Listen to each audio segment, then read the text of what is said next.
প্রিয় শিক্ষার্থী এবং অভিভাবকবৃন্দ, আসসালামু আলাইকুম। আমি মোহাম্মদ মমিনুল ইসলাম, এএফএম টিচিং সেন্টারের পক্ষ থেকে সকলকে জানাই অভিনন্দন ও শুভেচ্ছা। বরাবরের মতোই আজকেও আমি সেই জার্নাল নিয়ে হাজির হয়েছি। নবম দশম শ্রেণীর লেনদেন অধ্যায়ের আজকের পর্ব 5। যারা আমার আগের ভিডিওগুলো দেখো নাই, তাহলে আগের ভিডিওটি দেখে নেবে, তাহলে আজকের ভিডিও বুঝতে বেশি সুবিধা পাবে। আমরা আজকে জাবেদার 22 নাম্বার থেকে পড়ব। 21 পর্যন্ত আমরা জাবেদা সরি 21 পর্যন্ত আমরা পর্ব নাম্বার 4-এ দেখাইছি। আজ 5 নং পর্বে 22 থেকে আমাদের জার্নাল শুরু।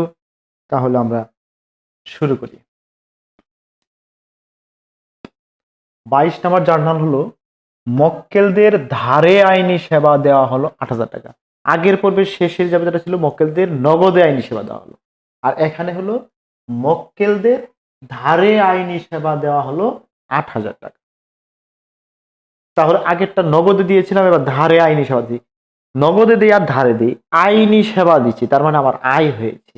আমি টাকা নগদে না পেলেও ধারে, মানে আমার টাকাটা প্রাপ্য হয়ে আছে, আমি একদিন না একদিন টাকাটা পাবো, তার মানে সেটা প্রাপ্য হয়ে আছে। আমি এখনো টাকাটা কিন্তু পাইনি, নগদে ধারে আইনি সেবা দিছি। ধারে মানে কি, টাকা সে বাকি আছে, আমি টাকাটা পাবো, প্রাপ্য হয়ে আছি, এটাও একটা সম্পদ। আর আইনি সেবা দেওয়া, সেবা দিছি, এটা একটা আয়, আমার জন্য আয় হয়েছে। আয়ের নাম কি হয়? ক্রেডিট হয়। আর সম্পদগুলো ডেবিট হয়। টাকাটা কি আমি নগদে পেয়েছি? নো, আমি টাকাটা ধারে, মানে প্রাপ্য হয়ে আছে। তাহলে প্রাপ্য হিসাব ডেবিট, সেবা হিসাব ক্রেডিট। প্রাপ্য হিসাব ডেবিট, সেবা হিসাব ক্রেডিট। কারণ টাকাটা নগদে আমি এখনো পাইনি, সেবা দিয়েছি, তারপর টাকা প্রাপ্য হয়ে আছি ধারে। সে টাকাটা আমাকে দেয়নি, তার কাছে টাকা ছিল না, যখন টাকা আসবে সে অবশ্যই আমাকে টাকা দিবে।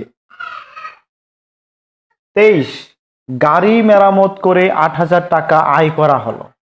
আমি মালিক, আমার একটা ওয়ার্কশপ আছে, সেখানে আমি মিস্ত্রি খাটাই, মানুষের গাড়ি আসে, সেগুলো মেরামত করে দেয়, আমার জন্য কি হয়? আয় হয়। গুড। তাহলে গাড়ি মেরামত করে 80,000 টাকা আয় করা হলো, এটাও কিন্তু আয় আমার জন্য। কিন্তু এটা কি চেকের মাধ্যমে বা ধারে বলা হয়েছে? নো। তাহলে কি? নগদে আয় করছি, আমি 80,000 টাকা নগদে আয় করছি। আয়ের নাম কি? গাড়ি মেরামত। এখানে আয়ের নাম নাই, স্পেসিফিক সেবা হিসাব। নগদান হিসাব ডেবিট, সেবা হিসাব ক্রেডিট। 24, উপভাড়াটিয়ার নিকট হতে প্রাপ্তি 6,000 টাকা। উপভাড়াটিয়াটা কি, এটা যদি আমি একটু বুঝাই। আমি শহরে একটা বাড়ি ভাড়া নিয়েছি, রুম আছে 4টা, আমি ব্যাচেলর, বাড়ি ভাড়া নিয়েছি 20,000 টাকায়। আমি চিন্তা করলাম আমার তো একটা বা দুইটা রুম হলেই হয়, সেখানে আমার 4টা রুম, আমি কি করব? আমি করলাম কি, আরো 2টা রুম, মানে আমার জন্য, নিজের জন্য 2টা রুম রেখে 2টা রুম অন্য ভাড়াটিয়ার কাছে আমি নিজেই ভাড়া দিলাম। সেখানে আমি 2টা রুমের জন্যই ভাড়া পাই 22,000 টাকা। কত টাকা? 22,000 টাকা। আমি ভাড়া নিয়েছি বাড়িওয়ালার কাছ থেকে কত? 20,000 টাকা। সেখানে আমি নিজেও থাকছি এবং অন্য ভাড়াটিয়ার কাছে 2 রুম ভাড়া দিয়ে আমি 22,000 টাকা পাচ্ছি। তার মানে 2,000 টাকা আমার লাভ হচ্ছে। এটাই হলো উপভাড়া। এই 2,000 টাকা হলো উপভাড়া। তাহলে তোমরাই বলো, এটা আয় হলো না খরচ হলো? অবশ্যই আয় হয়েছে। এটা হলো উপভাড়া। তাহলে আমি আশা রাখবো উপভাড়া ক্লিয়ার হয়েছে তোমাদের। তাহলে আমার যেহেতু আয় হয়েছে, আয়টা কি? নগদেই পেয়েছি, নগদান হিসাব ডেবিট, আর আয়ের নাম হলো উপভাড়া, উপভাড়া হিসাব ক্রেডিট। উপভাড়াটিয়ার নিকট হতে প্রাপ্তি 6,000 টাকা, তাহলে নগদান হিসাব ডেবিট, উপভাড়া হিসাব ক্রেডিট।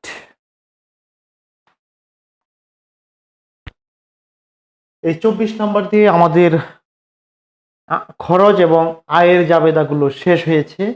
এখন আমরা অন্য কোয়ালিটি জাবেদাগুলো পড়ব।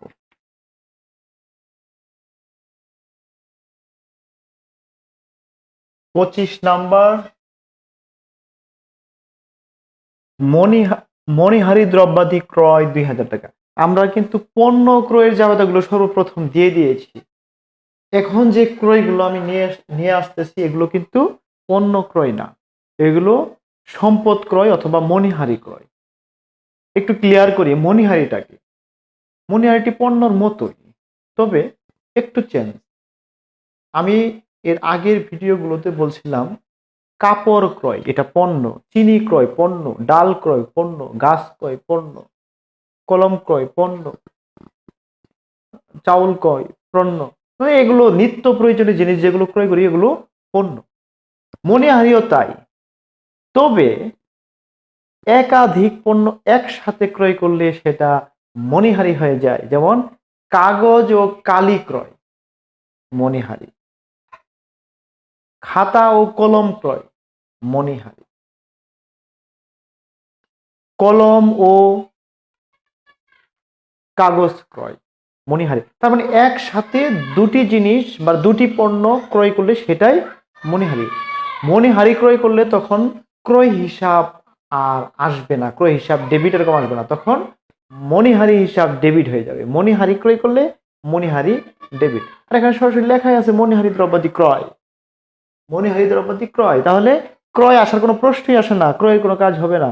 মণিহারি হিসাব ডেবিট, ক্রয় করছি, টাকা চলে গেছে না আসছে? হ্যাঁ, টাকা চলে গেছে, এজন্য নগদান হিসাব ক্রেডিট। নগদ মণিহারি হিসাব ডেবিট, নগদান হিসাব ক্রেডিট। 26 আসবাবপত্র ক্রয় 6000 টাকা। এটাও কিন্তু পণ্য ক্রয় না। আসবাবপত্রটা কি? আসবাবপত্র তো আমরা চিনি, চেয়ার, টেবিল, খাট, পালং, শোকেজ, আলমিরা ইত্যাদি, এগুলো আসবাবপত্র। এগুলো কি পণ্য হতে পারে? নো, এগুলো সম্পদ। সম্পদ কি? আমরা তো একটা লিস্ট দিয়েছিলাম প্রথম পর্বে, সেখানে কিন্তু সম্পদ সমূহ কি কি সেগুলো লিখে দিয়েছিলাম। তারপরও আমি বলি সম্পদগুলো কি আসলে আমরা দেখেই যেন আন্দাজ করতে পারি এটা সম্পদ। কিভাবে? যেই দ্রব্য থেকে কম পক্ষে 1 বছর সুবিধা ভোগ করা যায়, মানে 1 বছরের উপরে সুবিধা ভোগ হবে, সেগুলি আসবাবপত্র। আলমারি, এই আলমারি কি আমি 1 বছরের জন্য কিনি? 10 বছর 20 বছর চলে যায়। টেলিভিশন 4-5 বছর 10 বছর চলে যাবে। কম্পিউটার আরো বেশি। শোকেস, খাট, এগুলো কমপক্ষে 10-12-15-20 বছর চলে যাবে। এগুলো হলো সম্পদ। অফিস সরঞ্জাম যেগুলো কম্পিউটার, টেলিভিশন, ল্যাপটপ, এগুলো অফিস সরঞ্জাম। এগুলো কি একদিনের জন্য কিনা হয়, 10 দিনের জন্য কিনা হয়, এগুলো বছর পর বছর চলে যাবে। এই জন্য এগুলো কি, এগুলো থেকে সুবিধা আমি বেশি পাচ্ছি, এর জন্য এগুলো সম্পদ। আসবাবপত্র ক্রয় তার মানে সম্পদ ক্রয়। এবার আসি, যদি সম্পদ ক্রয় করা হয় তাহলে ক্রয়ের কোনো কাজ হবে না। সম্পদ ক্রয়ের সাথে সম্পদ থাকলে সম্পদের নাম ডেবিট, বিক্রয়ের সাথে সম্পদ থাকলে সম্পদের নাম ক্রেডিট। ক্লিয়ার? যদি ক্রয়ের সাথে সম্পদের নাম থাকে তাহলে সম্পদের নাম হবে ডেবিট, আর যদি বিক্রয়ের সাথে সম্পদের নাম থাকে তাহলে সম্পদের নামটা হবে ক্রেডিট। আশা রাখি ক্লিয়ার। এখানে আসবাবপত্র ক্রয় 6000 টাকা, তাহলে ক্রয়ের সাথে সম্পদের নাম, তাহলে সম্পদের নামটা ডেবিট। এবার আসবাবপত্র ক্রয় করছি, টাকা চলে গেছে, টাকা চলে গেছে, নগদান ক্রেডিট। এখানে তো চেক টেক এগুলো কথা নাই, তার মানে নগদ নগদ টাকা চলে গেছে, নগদান হিসাব। আসবাবপত্র হিসাব ডেবিট, নগদান হিসাব ক্রেডিট।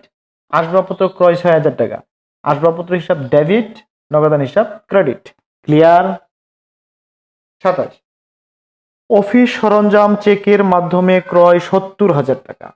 অফিস সরঞ্জাম সম্পদ, কম্পিউটার, ল্যাপটপ, টেলিভিশন, মোবাইল, এগুলো কি অফিস সরঞ্জাম? এগুলো কি সম্পদ না? অফকোর্স সম্পদ। তা আবার সম্পদ ক্রয় করছে, তবে নগদে না, চেকের মাধ্যমে। আমরা তো জানি চেক কথা আসলেই সেগুলো ব্যাংক আসে। চেকের মাধ্যমে কি পাইছি না দিছি? ক্রয় করছি, তার মানে কি চেকের মাধ্যমে টাকা চলে গেছে, ব্যাংক হিসাব কি হবে? Credit, right. আর সম্পদ ক্রয় করছি, ক্রয়ের সাথে সম্পদের নাম থাকলে সম্পদের নাম ডেবিট। তাহলে সম্পদের নাম কি? অফিস সরঞ্জাম। অফিস সরঞ্জাম হিসাব ডেবিট, ব্যাংক হিসাব ক্রেডিট। অফিস সরঞ্জাম হিসাব ডেবিট, ব্যাংক হিসাব ক্রেডিট। ক্লিয়ার? 28, ধারে যন্ত্রপাতি ক্রয় 30,000 টাকা। তাহলে এবার যন্ত্রপাতিটা কি ধারে ক্রয় করছে।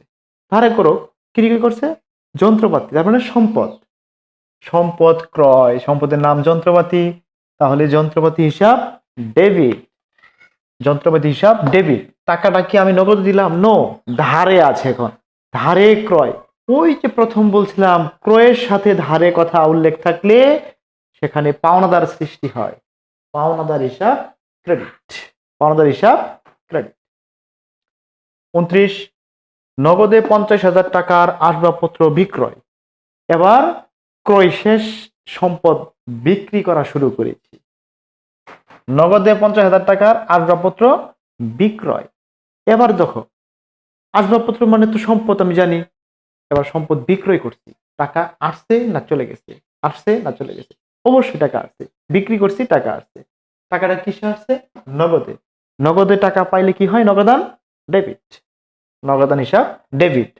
আর একটু আগে বললাম সম্পদের সাথে বিক্রয় থাকলে, মানে সম্পদ যদি বিক্রি করা হয়, মানে বিক্রয়ের সাথে যদি সম্পদ থাকে তাহলে সম্পদের নাম ক্রেডিট। এই যে আসবাবপত্র বিক্রয়, তার মানে সম্পদের সাথে বিক্রয়ের একটা সম্পর্ক, এই জন্য আসবাবপত্র হিসাব ক্রেডিট। 30, চেকের মাধ্যমে যন্ত্রপাতি বিক্রয় 40,000 টাকা।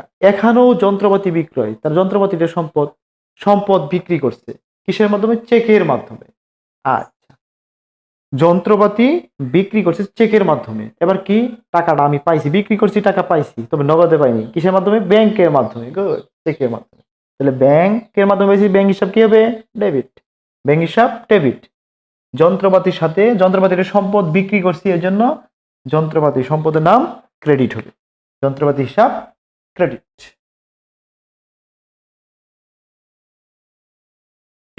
31, ধারে সেবা সরঞ্জাম বিক্রয় 15,000 টাকা। সেবা সরঞ্জাম একটা সম্পদ, এক কথায় সরঞ্জাম মানে সম্পদ।